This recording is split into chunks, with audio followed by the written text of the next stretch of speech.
오늘 우리가 함께 나눌 말씀은 로마서 12장 10절에서 13절 말씀을 통해서 서로 대접하라, 서로 대접하는 그리스도인의 섬김의 삶에 대해서 나누고자 합니다. 오늘 설교 제목이 서로 대접하라 이 말씀입니다. 목회자를 잘 대접하라 그런 이야기가 아닙니다. 신앙 연륜이 오래된 사람을 잘 섬기고 접대하라 그런 이야기도 아닙니다. 또 교회에 나온 지 얼마 안 된 사람들에게만 관심을 쏟으라 그런 이야기도 아닙니다. 서로 대접하라는 겁니다. 서로가 서로를 대접하는 삶, 이것이 그리스도인의 삶입니다. 일반적으로 사람들은 다른 사람을 대접하는 것보다는 대접을 받는 것을 더 좋아합니다. 다른 사람이 자기를 대접해 주면은 당연하게 생각하고 좀 자랑스럽고 뿌듯하게 생각합니다. 근데 자기를 대접을 안 해주면요, 별 그 사람이 자기에게 해를 끼친 것도 아닌데 괘씸한 생각이 듭니다. 또 다른 사람이 대접한다고 해서 잔뜩 이 기대를 쌓아놓았는데 자기가 기대했던 것만큼 성대한 대접을 못 받으면 약간 좀 서운한 그런 마음이 들 때도 있습니다. 왜 이런 마음이 드느냐?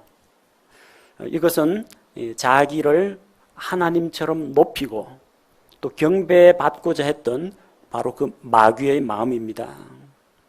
또한 마귀의 부추김을 받아서 신들과 같이 되고자 했던 우리 조상 아담과 이브가 가졌던 그 타락한 마음입니다. 그 아담의 타락한 본성을 물려받은 우리에게도 이런 교만한 마음이 찾아들 때가 있습니다.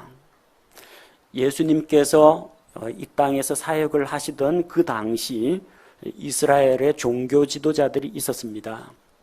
바리새인들, 서기관들, 사두개인들, 제사장들, 이런 지도자들이 있었습니다. 이런 사람들은 사람들로부터 섬김을 받기를 좋아했습니다. 다른 사람을 대접하고 섬기는 것보다는 다른 사람들로부터 뭔가 대접을 받기를 원했습니다. 인사를 받기를 원했고요. 높은 자리에 앉기를 원했고, 사람들로부터 칭찬을 받기를 원했고, 사람들이 존경해 주기를 원했습니다. 누가복음 20장 46절에서 우리 주 예수님께서 바로 이런 자들에 대해서 책망하셨습니다. 긴 예복을 입고 다니기를 원하며 시장에서 인사받는 것과 회당의 가장 높은 자리와 잔치에 으뜸 가는 자리를 좋아하는 서기관들을 조심하라. 서기관들은 하나님의 말씀을 필사합니다. 하나님의 말씀을 연구합니다. 연구하고 깨달은 말씀을 백성들에게 가르치는 그런 역할을 했습니다. 말씀을 맡은 자들입니다. 그래서 회당에서 강단에 올라가서 회당에 모인 자들에게 말씀을 가르칩니다. 사람들이 전부 다 자기를 보고 주목해 주기를 원하고 또 그들 가운데에서 자기가 가르치는 위치에 있기 때문에 존중을 받아야 마땅하다라고 스스로 생각했던 겁니다. 그런데 주님께서는 서기관들을 조심하라고 했습니다. 말씀을 가르치는 거 좋은 일입니다. 성경을 연구하는 거 좋은 일입니다. 또 마땅히 그렇게 말씀을 가르치고 선포하는 자는 존중받을 만합니다. 그러나 다른 사람이 자기를 자발적으로 존중해 줘야지 다른 사람들로부터 존경을 끌어내겠다고 생각하거나 사람들로부터 주목을 받겠다라고 해서 자기 자신을 포장하고 높이는 것은 교만입니다. 조심하라고 하셨습니다. 마태복음 23장 6절 7절에서도 주님께서 이런 위선자들에 대해서 책망하셨습니다. 잔치의 맨 윗자리와 회당에 으뜸 가는 자리와 시장에서 인사받는 것과 사람들로부터 라삐어 라삐어 하고 불리는 것을 좋아하느니라 랍비라는 말은 히브리 말로 선생님이란 뜻입니다. 자기가 정말로 존경하는 스승을 부를 때 랍비라고 부릅니다. 바로 이 종교 지도자들은 사람들로부터 높임을 받고 존중받기를 원했습니다. 사람들의 칭찬과 사람들의 영광을 구했다는 겁니다. 예수님께서는 이런 교만에 물든 자들에 대해서 책망하시고 조심하라고 제자들에게 말씀하셨습니다. 교회 안에도 이런 일들이 있습니다. 구약시대, 율법시대에 있던 제사장들이나 혹은 예수님 당시에 서기관들, 바리새인들, 사두개인들 그들뿐만이 아닙니다. 신약 교회 안에도 섬김을 받고 대접을 받기를 원하는 사람들이 있습니다. 언제부턴지는 모르겠지만 이 한국 교회의 목사들을 가리켜서 이 세상 사람들이 믿지 않는 자들이 목사라는 용어 대신에 먹사라고 부르기 시작했습니다. 목사는 양들을 먹이는 일을 합니다. 양떼를 먹입니다. 풀을 먹이고 물을 먹이고 그렇게 해서 먹을 것을 공급합니다. 목양의 기능을 맡고 있는 목사는 먹이는 자입니다. 성도들의 필요를 공급하는 자입니다. 그런데 언제부턴가 이 목사들이 대접하고 섬기기보다는 성도들로부터 뭔가를 받기를 좋아하고 빼앗으려고 하고 심지어는 속이고 갈취하는 자들도 있다는 겁니다. 큰 대형교회 목사들은 교회에서 좋은 집을 줍니다. 고급 자동차도 교회에서 사주거나 성도 가운데 누가 선물을 합니다. 억대급 연봉을 받습니다. 그럼 가진 게 많잖아요. 그러면은 나눠줘야 됩니다. 자기보다 어렵게 살고 있는 성도들을 돌아보고 나눠줘야 됩니다. 그런데도 그렇게 많은 것을 받으면서도 오히려 더 많은 것을 요구하고 다른 사람들로부터 대접을 받기를 원한다는 겁니다. 이런 사람들은 강단에 올라가면은 가난한 과부의 2렙돈 헌금을 이야기하면서 성도들한테 눈물을 질질 짜게 만들고 감동을 주는 설교를 합니다. 그래서 가난한 과부의 헌금을 받아가지고 자기 배를 채우는데 사용합니다. 예수님은 그렇게 행하지 않았습니다. 예수님은 집도 없었습니다. 머리 둘 곳도 없었습니다. 그냥 누군가가 선생님 우리 집에서 하룻밤 유숙하십시오 데려가면은 거기서 하룻밤 신세 지는 거고, 없으면 뭐 겟세마네 동산에 가서 기도하다가 잠들기도 하시고, 공중에 날아다니는 새들도, 공중을 떠도는 새들도 해 떨어지면 돌아갈 보금자리가 있지만, 여우도 굴이 있지만 예수님께서는 머리 둘 곳도 없으셨습니다. 예수님은 이 땅에 대접을 받으러 오신 분이 아닙니다. 정말로 우리가 우리의 경배와 찬양과 대접을 받아야 될 분은 우리 주 예수님이십니다. 창조주 하나님이십니다. 온 세상을 주관하시는 주권자이십니다. 마지막에 궁극적으로 심판하시는 하나님이십니다. 높임을 받아야 합니다. 대접을 받으셔야 합니다. 그런데 그분께서 자기의 영광과 자기의 특권을 내려놓고 낮고 천한 사람의 몸으로 이 세상에 오셨습니다. 베들레헴 말 구유에 거기서 태어나셨습니다. 예수님은 섬김을 받으러 오신 분이 아닙니다. 마가복음 10장 45절에서 예수님께서 오신 이유는 섬김을 받으려 함이 아니라 도리어 사람들을 섬기고 자기 생명을 많은 사람들을 위해 대속물로 주려고 오셨다고 했습니다. 그래서 일단 교회 안에서 목회자가 변화가 돼야 됩니다. 낮아져서 섬기고 대접하는 자가 돼야 됩니다. 예수님처럼 자기 자신을 내어주는 자가 돼야 됩니다. 그래서 목사가 되어야지 먹사가 되면 안 됩니다. 자, 이거는 비단 이 목회자의 문제만은 아닐 겁니다. 성도들 가운데에도 대접을 받기를 좋아하는 사람들이 있습니다. 교회 처음 나오면 사람들이 아주 좋아합니다. 우리는 뭐 그렇게 거창하게 뭐 환영을 해주지는 않습니다. 잠깐 소개하고 박수로 환영하고 뭐 그게 뭐 거의 다입니다. 근데 다른 교회 가면 교회 처음 오면은 입구에서부터 딱 처음 온 사람이라는 걸 알면 손목 잡고 친절하게 좌석 안내해주고 꽃 따라주고 앞쪽에 나와서 인사하고 박수치고 뭐 성경 찬송가 선물 주고 목회자하고 뭐 면담을 하고 그 다음에 특별 관리에 들어갑니다. 보통 4주에서 6주 정도 돌아가면서 교회 생활 안내에 대해서 이미 뭐 구원받은 사람이라고 할지라도 교회에 대해서 안내를 하면서 이렇게 관리를 해줍니다. 식사 대접 받고 선물 받고 환영 받고 자기가 이 모임에 나오니까 환영을 받는다, 인정을 받는다는 생각 때문에 교회에 이제 정착을 합니다. 근데 어느 정도 다니다 보니까 자기가 이제 처음 믿는 신자가 아니라 한 1년 정도 다녔어요. 신앙도 어느 정도 자랐습니다. 그러니까 이제 사람들이 자기를 봐주지를 않습니다. 왜냐하면은 이제 나온 지 이제 몇 주 안 된 다른 사람들, 또 새로 나온 분들에게 또 관심이 쏠립니다.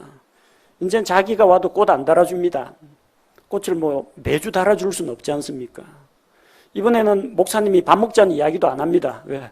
다른 새로운 사람들도 만나서 상담하고 또 같이 밥 먹어야 하니까 약간 서운한 마음이 들기 시작합니다.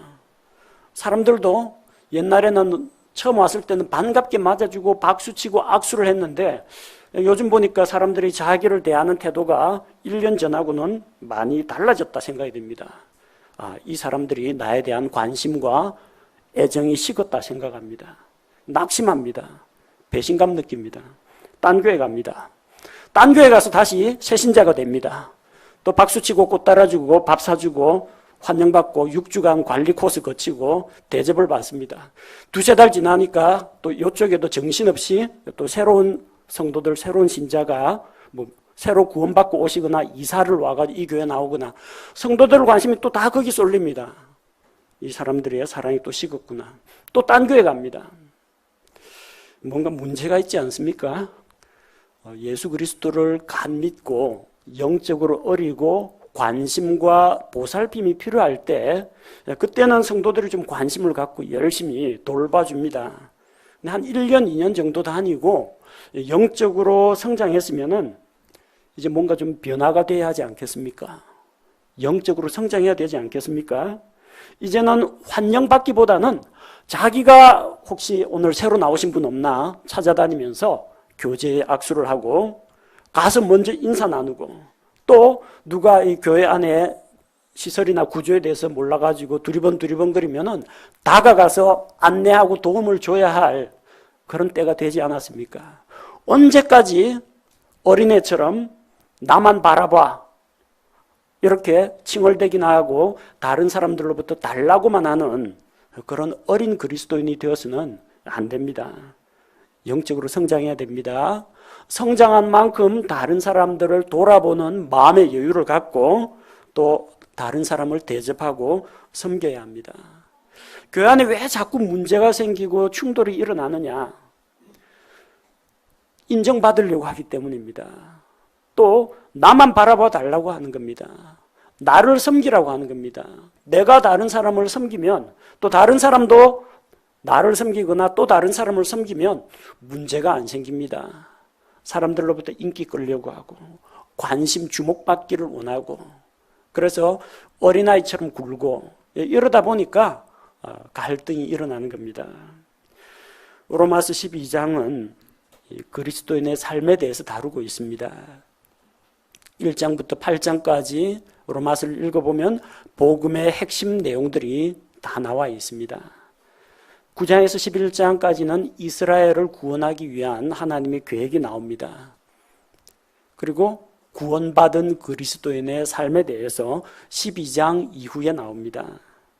그 중에서도 로마서 12장은 구원받은 그리스도인들이 교회 안에서 어떻게 살아갈 것인가, 어떻게 행동할 것인가, 그 구체적인 지침을 보여주고 있는 말씀입니다.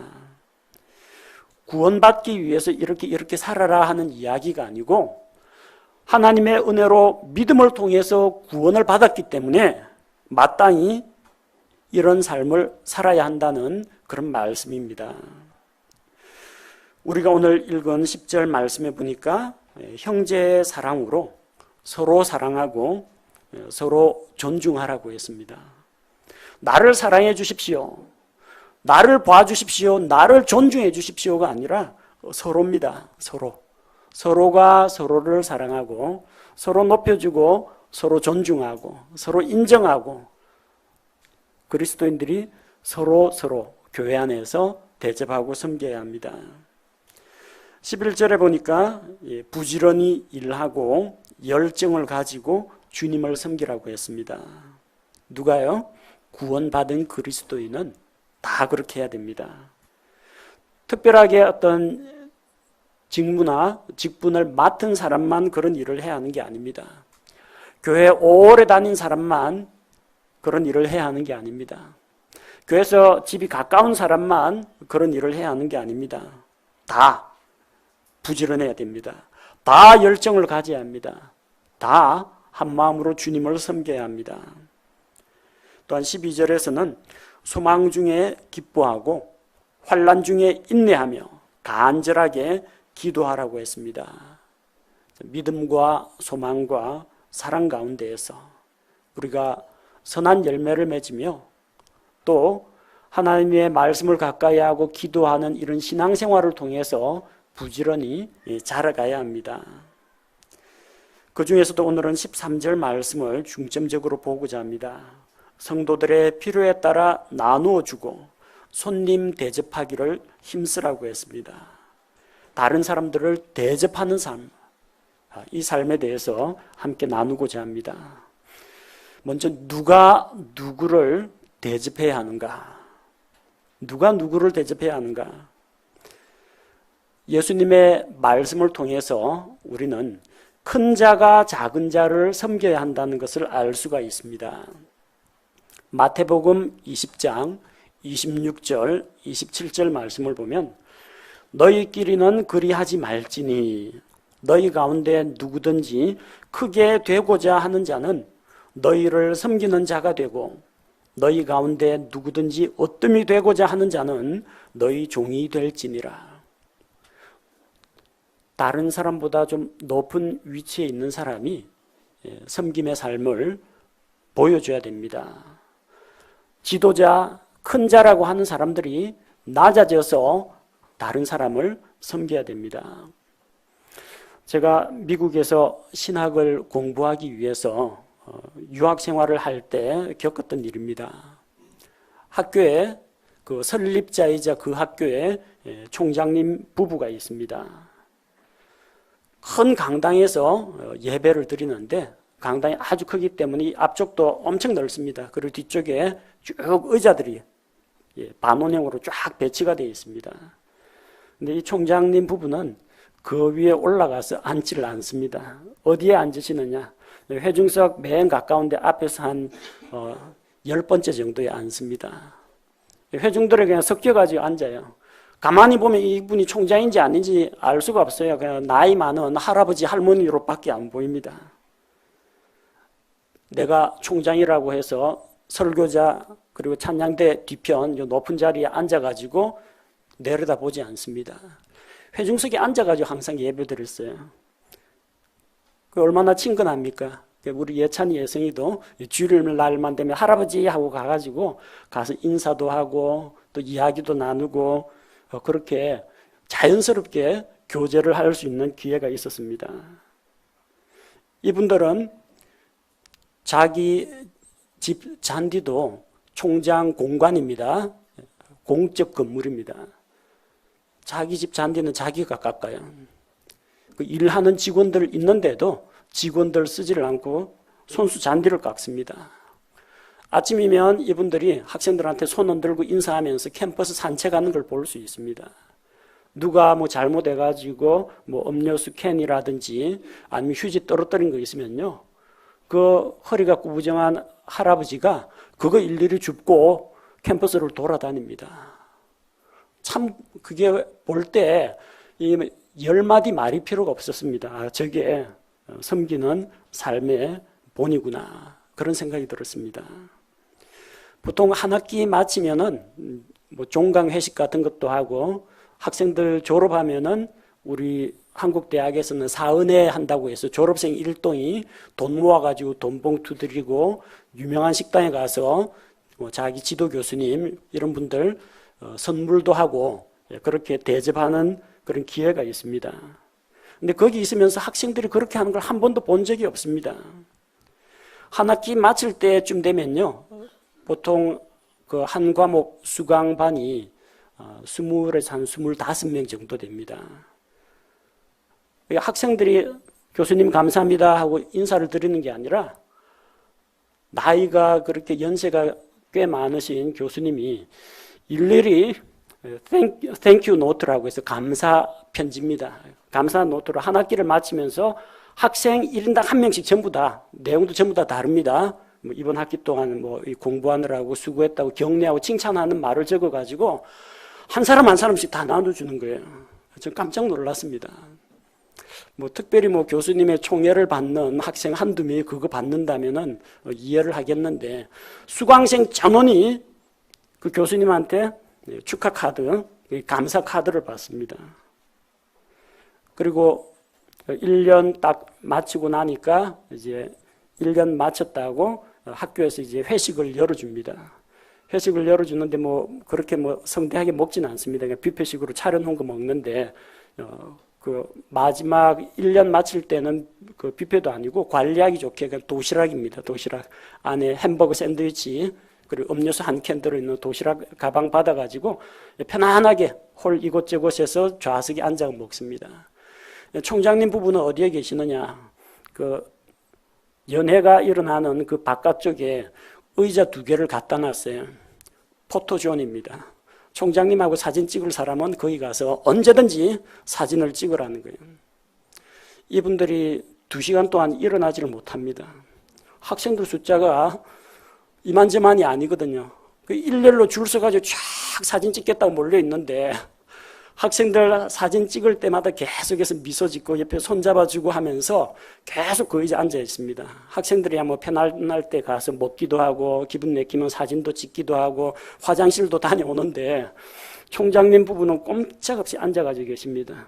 학생들이 한번 자기하고 기념사진을 찍기를 원하기 때문에 자기 자신의 몸을 빌려주는 겁니다. 내어주는 겁니다. 건강도 그렇게 좋지 않으신 분인데 그 할아버지 할머니가 그런 본을 보여주십니다. 그게 너무나 자연스럽고 당연하게 그런 일을 하시더라고요. 유학 시절에 신학 지식만 배워온 게 아니라 지도자가 뭐 하는 사람인가, 예수님처럼 섬긴다는 게 어떤 의미인가 직접 눈으로 보고 경험하고 왔습니다. 그래서 돌아와서도 여기에서 어떤 성도들 위해 군림하는 목회자가 아니라 본을 보이고 섬기는 그런 목회자가 돼야 되겠다. 그런 각오를 하고 왔습니다. 큰 자가 작은 자를 섬겨야 됩니다. 교수가 학생을 섬깁니다. 총장님이 학생들 한 사람 한 사람을 불러주고 관심을 갖고 보살펴 줍니다. 이게 섬김의 본입니다. 그리고 목회자 역시 다른 사람을 대접하는 일에 모범이 되어야 합니다. 많은 한국교회에서 목사가 자기를 가리켜서 하나님의 종이라고 합니다. 하나님의 종, 주의 종, 능력의 종, 권세의 종, 치유의 종 이런 식으로 자기를 포장합니다. 종이라고 합니다. 장로님 올라와가지고 또 기도를 또 합니다. 하나님께서 세워주신 주의 종님에게, 종이면 종놈이지 왜 종님입니까? 종은 놈입니다. 뿌려먹으라고 있는 게 종이지, 종이 종님 하면서 대접하는 거 아닙니다. 저는 하나님의 종입니다. 예수 그리스도의 종입니다. 사도 바울도 자기를 가리켜서 예수 그리스도의 종된 종이라고 했습니다. 그럼 여러분은 뭡니까? 하나님의 아들, 딸들입니다. 자, 그러면 종이 주인집 아들, 딸을 섬겨야 돼요? 저 주인집 아들, 딸이 자기 집 종을 섬겨야 돼요? 종이 섬겨야 한다는 겁니다. 근데 한국 교회에서는 대부분 주의 종을 잘 섬기자, 이게 교회 표입니다. 주의 종을 섬기면 복 받는다. 이런 설교도 나옵니다. 한국 교회 목회자들이 성도들로부터 대접받는 일에 너무 익숙해 있습니다. 그러나 성경의 원리는 그렇지 않다는 겁니다. 목사의 자격 요건에 대해서 언급하고 있는 신약 성경 본문이 두 곳이 있습니다. 하나가 디모데전서 3장이고요. 다른 하나가 디도서 1장입니다. 디모데전서 3장 2절. 그러므로 감독은 반드시 책망받을 것이 없으며 한 아내의 남편이며 깨어 있으며 맑은 정신을 가지고 있으며 행실이 바르며 또 뭐가 필요해요? 손님 대접하기를 힘쓰며. 손님 대접하기를 힘쓸 줄 아는 자가 목사 자격이 있는 자입니다. 가르치는 재능이 있으며 당연히 설교하고 성경 공부 인도하려고 하면 가르치는 재능이 필요하죠. 자, 근데 그 중에 한 가지가 뭐냐? 손님 대접하기를 잘 해야 됩니다. 그래야 목회자라고 불릴 수가 있습니다. 디도서 1장 8절. 목회자의 자격 요건입니다. 오직 손님 대접하기를 좋아하며 선한 사람들을 사랑하며 맑은 정신을 가지고 있으며 정의로우며 거룩하며 절제하며 선하고 거룩하고 순결하고 절제하는 성품뿐만 아니라 어떤 특징이 있어야 하느냐? 손님 대접하기를 좋아하며 대접하기를 힘써야 한다고 했고 또 힘쓴다고 하니까 또 하기 싫은 거 억지로 이거 해야만 목회자 대접을 받을 테니까 억지로 하면 안 돼요. 손님 대접하기를 좋아하는 자가 목회자가 될 수가 있다는 겁니다. 좋아해야 돼요. 즐겨야 됩니다. 의무로 하면 안 됩니다. 기뻐서 해야 됩니다. 얼마 전에 저희 어머님이 지금 다른 장로교회 다니고 계십니다. 저희 어머님이 우리 교회를 방문하셨습니다. 그동안 한 두세 차례 정도 방문을 하셨는데 와서 우리 교회 사람들을 이해를 못하겠다고 합니다. 아니 뭐가 이해가 안 됩니까? 아니 우리 장로교회에서는 목사하고 목사 부인은 가만히 앉아 있으면 성도들이 다 알아서 착착착착 움직여 차려서 갖다 주는데 며느라기 어디 갔느냐는 겁니다. 어디 가긴요. 주방에서 배식하고 있는데. 목사 부인이 왜 그래 바쁘냐. 사모님 하면서 다른 데는 섬기는데 왜 그리 바쁜지 모르겠다고 합니다. 바쁩니다. 왜 바쁘냐? 섬기느라고 바쁩니다. 식사 당번은 저희 가정에 1년에 한두 차례 정도 돌아옵니다. 그런데 날마다 주방에 전부 다 무서워갖고 가스불을 못 켜겠다고 합니다. 그럼 이족자매 어디 갔어요? 하고 또 이족자매 찾습니다. 그리고 또 쌀 한 채가 또 밥 지어야죠. 배식해야 되죠. 배식이 잘 돌아가는가 모자라지는 않는가 정신없이 살펴야 되죠. 여기저기서 연락 오면 후다닥 또 나와가지고 또 전화 받고 하루 종일 동동거리면서 돌아옵니다. 또 수고하는 분이 있습니다. 식사 당번은 아닌데 꼭 주일날마다 우리 또 김점년 자매님 또 와가지고 주방 돌아가는 일들 또 보살펴 줘야 됩니다. 그래서 이 음식이 잘 되고 있는지 간이 맞는지 이런 것들도 여러모로 도와주고 계십니다. 우리 이영옥 자매님 주방 전체 총괄하면서 이 식사 당번 조직과 또 어떤 음식을 또 준비하고자 하는데 필요한 게 있으면 도움을 받고 또 본인 스스로가 음식을 준비해가지고 찬거리를 준비해 와가지고 섬기기도 하시고 어쨌든 주방 업무에 대해서 총괄적인 또 책임을 지고 계십니다. 눈에 보이게 보이지 않게 일을 하시는 분들이 많습니다. 이게 교회라는 겁니다. 누구는 대접받고 누구는 일방적으로 섬기는 그런 관계가 아니라 서로 섬겨야 됩니다. 명절 때가 되면은 1년간 수고하신 분들께 저희 가정에서 별 그렇게 큰 금액은 아닙니다만 이제 작은 선물을 드리고 있습니다. 처음에는 저희가 선물을 드리니까 다들 당황하시더라고요. 어째 명절이면은 목사님한테 선물을 해야 되는데 목사님한테서 선물을 도리어 받으니까 부담스러워 하시더라고요. 부담스러워 하지 마십시오. 고맙고 감사해서 드리는 겁니다. 주일날 제가 좀 설교하고 성경 공부 인도하고 상담하고 좀 바빠가지고 이 많은 형제 자매님들 일일이 다 교제를 나눠드리지 못합니다. 만약에 교제가 필요하시다, 그럼 언제든지 저희 주중에라도 연락 주시고 저희 집 방문해 주시면은 카레라이스를 만들어 드리거나 또 이족 자매가 잘하는 국수를 끓여서 대접해 드리겠습니다. 학생들도 놀러 오고 싶으면요, 부모님 허락 얻어가지고 토요일, 일요일 끼고 1박 2일로 저희 집에서 한번 교제하면서 쉬었다 가도 됩니다. 제가 라볶이 해드립니다. 불닭볶음 해드리겠습니다. 놀러 오십시오. 저희 집 가정 문은 열려 있으니까 와서 같이 교제 나누십시오. 목사라고 해서 무서워하거나 어려워하거나 부담스러워 하시면 안 됩니다. 만약 성도들이 저를 부담스러워 한다면은 그건 제가 아직까지 목회를 잘 못해서 그런 거니까 이해해 주시기 바랍니다. 자, 그러면은 목사만 열심히 섬기고 성도들은 그냥 가만히 앉아 있으면 되느냐? 아닙니다. 오늘 본문 말씀이 서로 대접하라고요. 서로 대접하라. 서로가 대접하면 됩니다.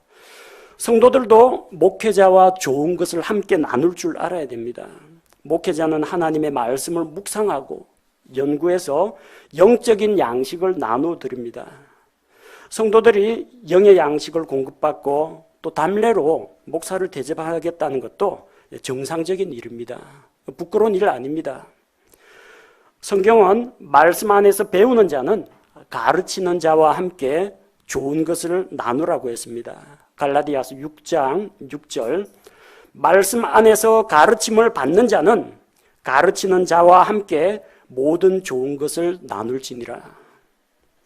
모든 좋은 것을 나누라고 했습니다.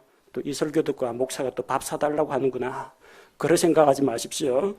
제가 여러분한테 밥 사달라는 이야기가 아닙니다. 저도 여러분한테 식사 대접을 해드릴 수 있습니다. 모든 좋은 것이라고 했습니다. 모두가 포함됩니다. 밥만 포함되는 게 아니에요. 목사님 오늘 성경 말씀 읽었는데 요 구절이 참 은혜가 됩니다. 저한테 카톡 문자 하나라도 좀 보내주십시오. 보내주신 분 10손가락 안에 꼽힙니다. 그리 많이 없습니다. 그리고 어떤 분은 목사님이 우리 애 잘하는 거 궁금해 하실 거예요. 사진 찍어가지고 보내주고 동영상 찍어가지고 보여주곤 합니다.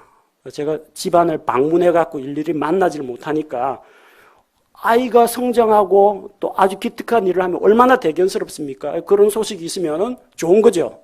좋은 건 함께 나눠야 됩니다. 설교하다가 제가 좀 목이 좀 갈라지고 목소리가 잘 안 나오고 그러면요, 꼭 누군가가 도라지를 다려주신다거나 수세미를 다려가지고 주십니다. 저한테 챙겨주시는 분 많아요. 오늘처럼 제가 서울에 이제 1박 2일로 출장 간다고 하면은 또 오늘 이 맛있는 식사가 준비되어 있는데 시간 관계상 못 먹고 갑니다. 꼭 어떤 분이 항상은 아닙니다만 도시락을 담아주는 그런 분이 또 계십니다. 감사드립니다. 이 말씀에 나와 있는 것처럼 가르침을 받는 자는 가르치는 자와 함께 모든 좋은 것을 나누라고 했습니다. 좋은 거 있으면 같이 나눕시다. 만약 나눌 수 없는 그런 상황이면은 한 번쯤 제 생각도 좀 해주십시오. 그리고 성도들끼리도 마찬가지입니다.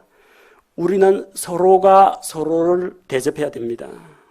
대부분 우리가 접대 이야기 나오면요, 우더런 접대, 직장에서 이제 바이어 접대, 거래처 접대, 직장 상사 접대, 이런 걸 꼽습니다.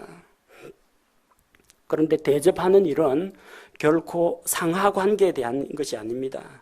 아래 사람이 위 사람 대접하는 것만 대접이 아닙니다. 갑을 관계도 아닙니다. 계약을 발주한 쪽에서 돈줄을 쥐고 있는 쪽에서 밑에 이제 하청업체한테 대접하시오 이렇게 하는 것도 아닙니다. 어떤 특별한 이해관계가 있는 당사자들끼리만 대접을 하고 대접을 받는 것도 아닙니다. 대접이라는 용어가 목사와 성도 사이에서만 일어나는 그런 일도 아닙니다. 교회 안에서 대접하는 일은 서로가 서로를 대접하는 것입니다. 교회 안에서 다른 사람에게 대접받고 싶거든요. 그대로 다른 사람을 대접해 주시면 됩니다. 마태복음 7장 12절 말씀을 보면 그러므로 무엇이든지 사람들이 너희에게 해주기를 바라는 모든 것을 너희도 그들에게 그대로 하라. 이것이 율법이요 대언자들이니라. 구약 성경에 나오는 율법서의 말씀, 구약 성경에 나오는 대언서의 말씀들, 그 내용이 다 무엇을 이야기합니까? 하나님 사랑, 이웃 사랑 이야기입니다. 그래서 내가 다른 사람한테 대접을 받고 싶다. 먼저 그들에게 대접하라는 겁니다. 왜 사람들이 나한테 인사를 안 해주느냐? 그러지 마시고요. 먼저 찾아가서 인사하십시오. 그럼 인사 받습니다. 누군가에게 환영받고 싶거든 반갑게 그 사람을 열렬하게 환영해 주시기 바랍니다. 칭찬받고 싶습니까? 다른 사람 오늘 헤어스타일 바뀐 거, 머리 장식 바뀐 거, 복장이 좀 멋지고 넥타이가 바뀐 거 탁 파악해가지고 먼저 칭찬해 주십시오. 그럼 하면서 목에 힘주는 사람 없습니다. 형제님도 멋지네요. 자매님도 잘 어울립니다. 똑같이 돌려받습니다. 관심 받고 싶습니까? 먼저 여러분이 관심을 나누어 주셔야 됩니다. 그렇게 하는 것이 성경의 가르침입니다. 우리는 서로가 서로를 대접해야 한다고 했습니다. 그렇다면 어떤 태도로 대접할 것인가? 마음가짐이 중요합니다. 의무감으로 하지 마십시오. 무엇보다도 단순함으로 하십시오. 단순함으로. 로마서 12장 8절 말씀을 보면 권면하는 자는 권면하는 일로 섬기며 주는 자는 단순함으로 그 일을 하고 다스리는 자는 부지런함으로 긍휼을 베푸는 자는 즐거움으로 할 것이니라. 단순하게 생각하십시오. 사람들의 칭찬을 바라고 하지 마십시오. 나중에 내가 이렇게 섬겼는데 나한테 칭찬이 안 돌아온다. 서운하다. 그런 생각 가지고 있으면 마음가짐이 잘못된 겁니다. 뭔가를 바라고 섬기는 것은 잘못된 거라는 겁니다. 보답으로 돌려받을 것을 기대하지 말고 그냥 단순하게 하십시오.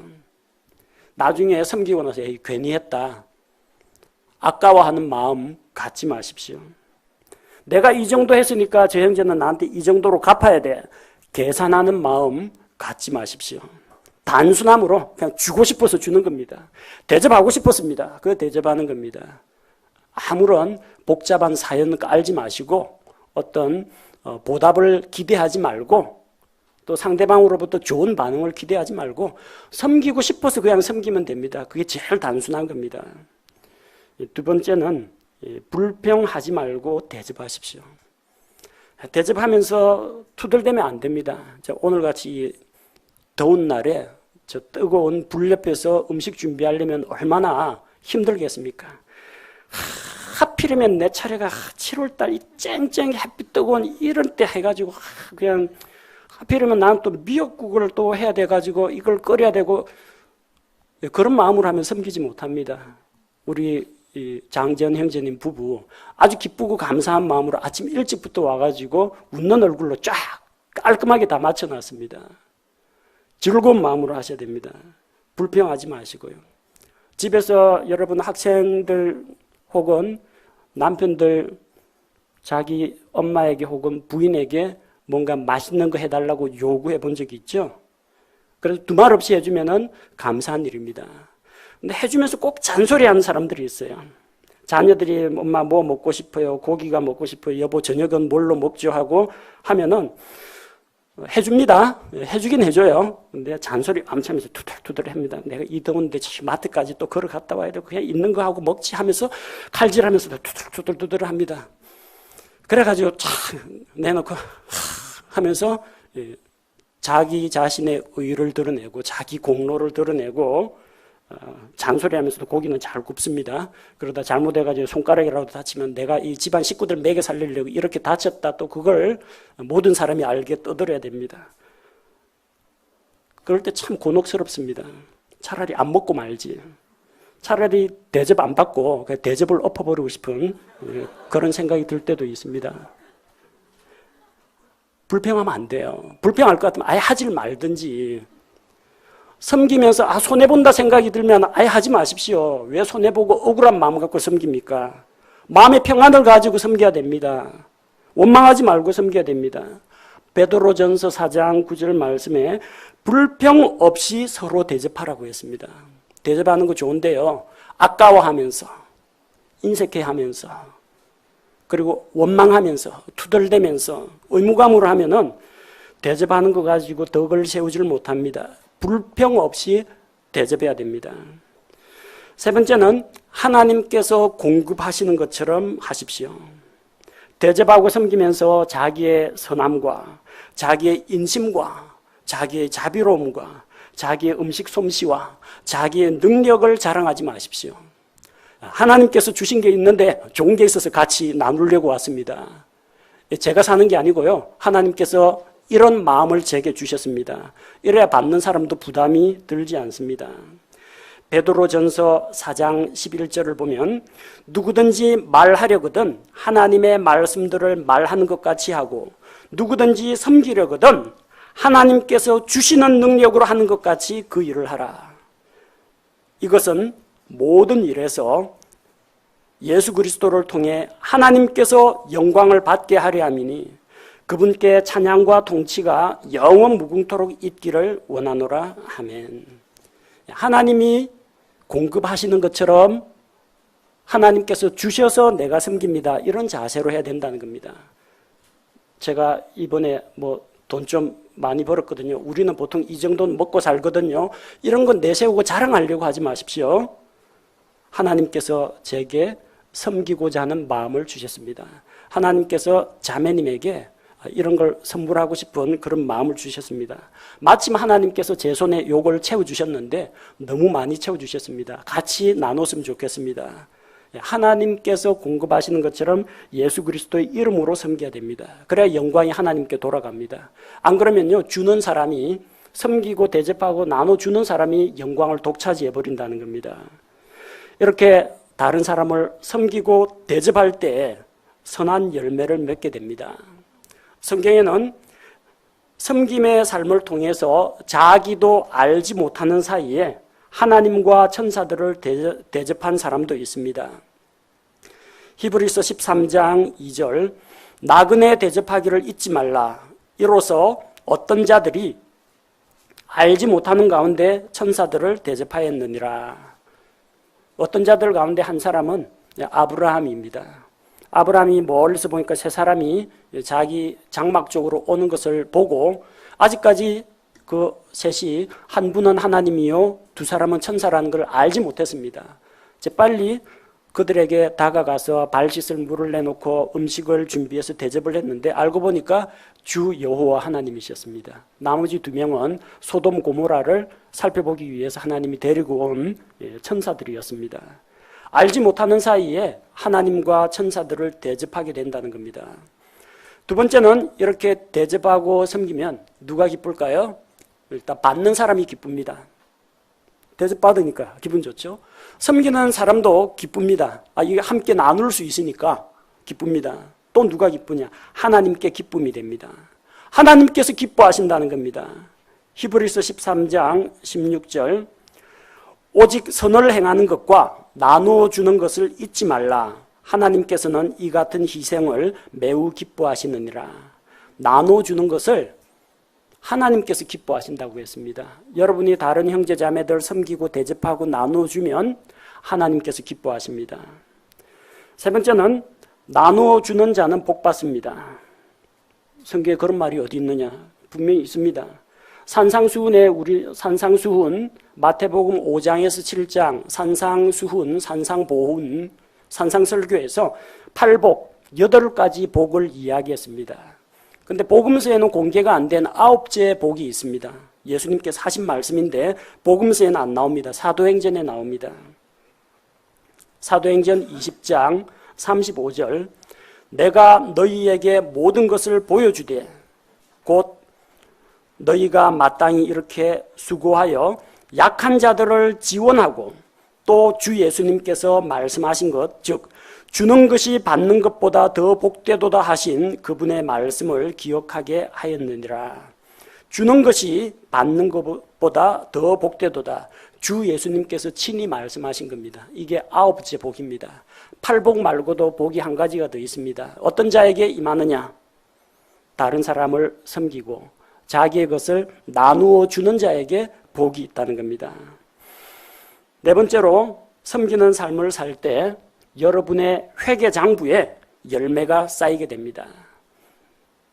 나중에 예수 그리스도의 날에 우리는 공중으로 휴거되어서 구원받은 성도들은 그리스도의 심판석 앞에 서게 됩니다. 그리스도의 심판석 앞에 서게 되면 결산 보고를 해야 됩니다. 너 몸을 가지고 이 땅에 살아있는 동안 어떤 삶을 살았고 어떤 열매를 거두었느냐, 결산 보고, 회계 보고를 해야 됩니다. 회계 보고하면서 수입, 지출, 잔액, 자기가 하나님께서 내려주신 자원과 재물과 시간과 건강을 어디에다 사용했다. 그 결과 어떤 사람이 몇 명이 구원을 받았고, 또 그를 통해서 성도들에게 어떠한 기쁨을 줬고, 가난하고 힘든 사람들을 몇 명이나 구제했고, 이런 증거 자료들이 회계장부에 다 있다는 겁니다. 어떤 사람은 회계장부 수입 지출 딱 맞아떨어집니다. 잔액 없음. 어떤 사람은 적전합니다. 받은 거는 많은데 전부 엉뚱한 일에 다 써버렸습니다. 건강 줬더니 그거 가지고 골프 치러 다니고, 또 언변수를 줬더니 그거 가지고 다른 사람 말로 제압하는 데 사용하고, 전도는 안 하고, 재물을 줘놨더니 사람들 구원하는 일에는 들이지 않고 사치와 향락하는 데 다 써버리고, 나중에 회계장부에 보면 마이너스 나옵니다. 하나님한테 받은 건 많은데 나머지 거둔 열매가 적다는 겁니다. 여러분, 다른 사람에게 나눠주고 섬기고 도와줄 때 회계장부에 흑자를 남깁니다. 빌립보서 4장 16절 17절 말씀을 보면, 심지어 데살로니가에 있을 때에도 너희가 한 번 그리고 또다시 내 필요를 위해 보내었느니라. 빌립보 교회 성도들은 가난하고 어려운 가운데 있었지만 사도 바울의 복음 선교 사역을 후원했습니다. 데살로니가에 있을 때도 후원금 보냈습니다. 또 그 다음에도 사도 바울이 복음 전하는 데 쓰라고 재물을 보냈습니다.